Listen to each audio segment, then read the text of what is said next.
ब्रह्मपुर शहर में भवानी शंकर का प्यारा सा परिवार रहता था। वो अपनी पत्नी गीतांजलि के साथ एक साधारण जीवन जीते थे। उनके 3 बच्चे थे, 2 बेटे शिवराम और साई राम और एक बेटी शालिनी। परिवार समाज में बहुत इज्जत से देखा जाता था। भवानी शंकर अपनी ईमानदारी के लिए जाने जाते थे। गीतांजलि अपने नेक स्वभाव के लिए सबके प्यारी थी। उनका बड़ा बेटा शिवराम एक जिम्मेदार नौजवान था।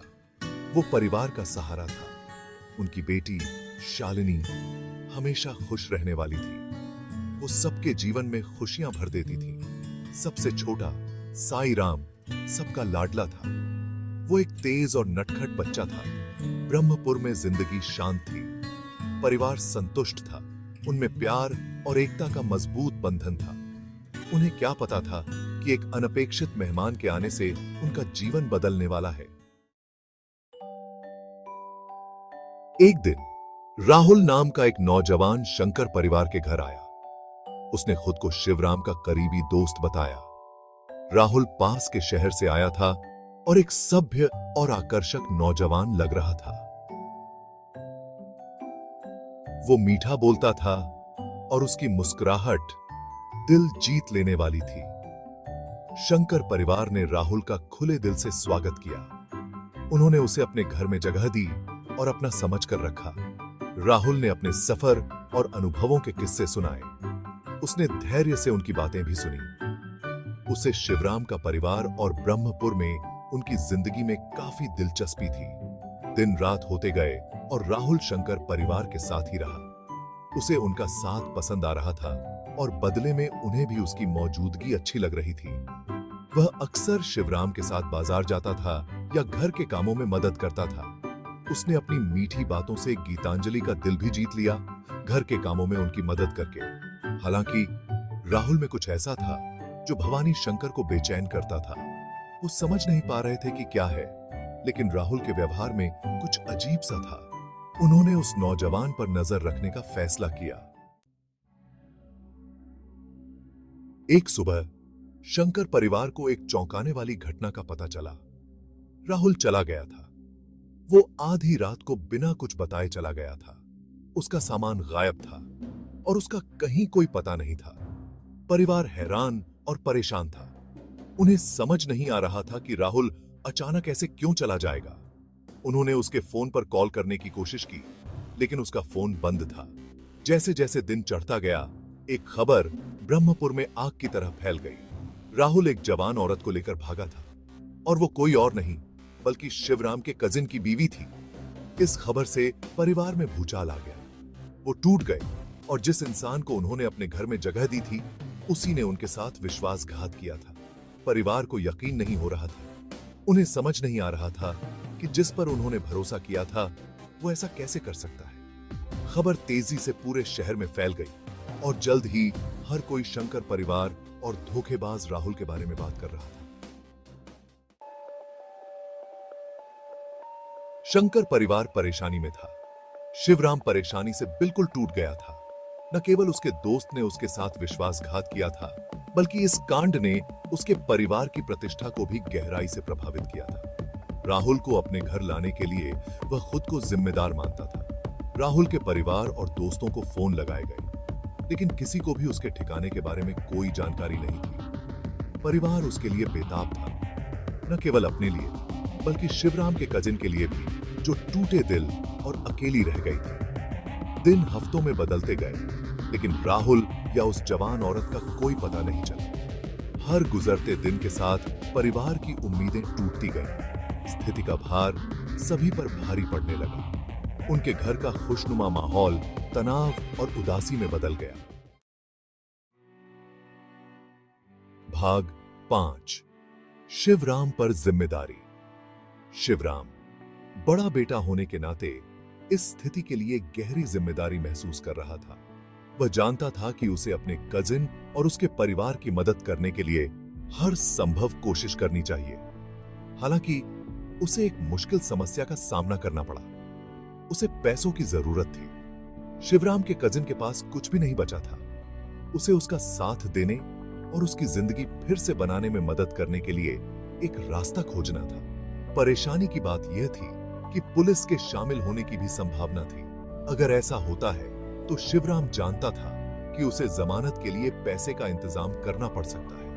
वो एक साधारण आदमी था और इतनी बड़ी रकम का इंतजाम करने के ख्याल से ही वह डर जाता था। उसे जल्दी से सोचना था और कोई उपाय खोजना था।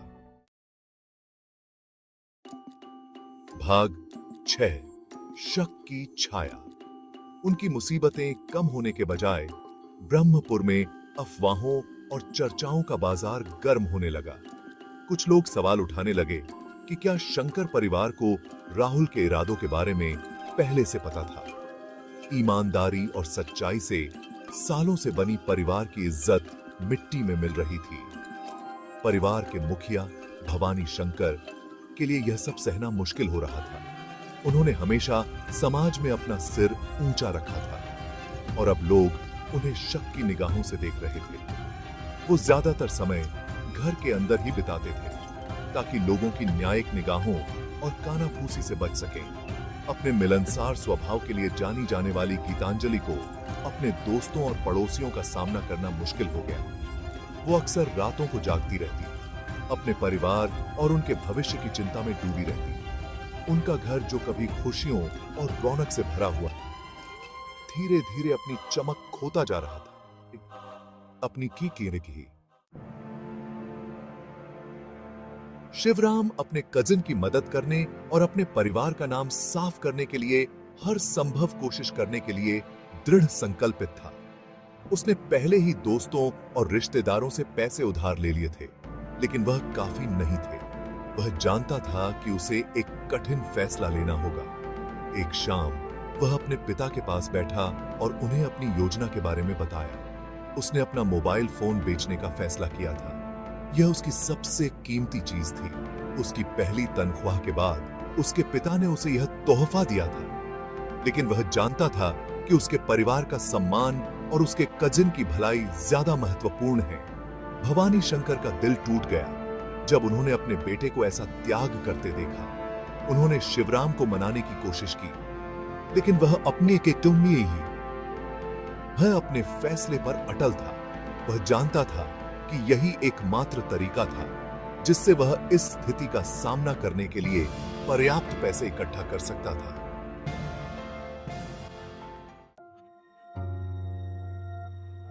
शंकर परिवार की यह घटना ब्रह्मपुर में सबके लिए एक कठोर सबक थी। इसने इस बात पर प्रकाश डाला कि किसी पर भरोसा करने से पहले उसे अच्छी तरह से जानना कितना जरूरी है।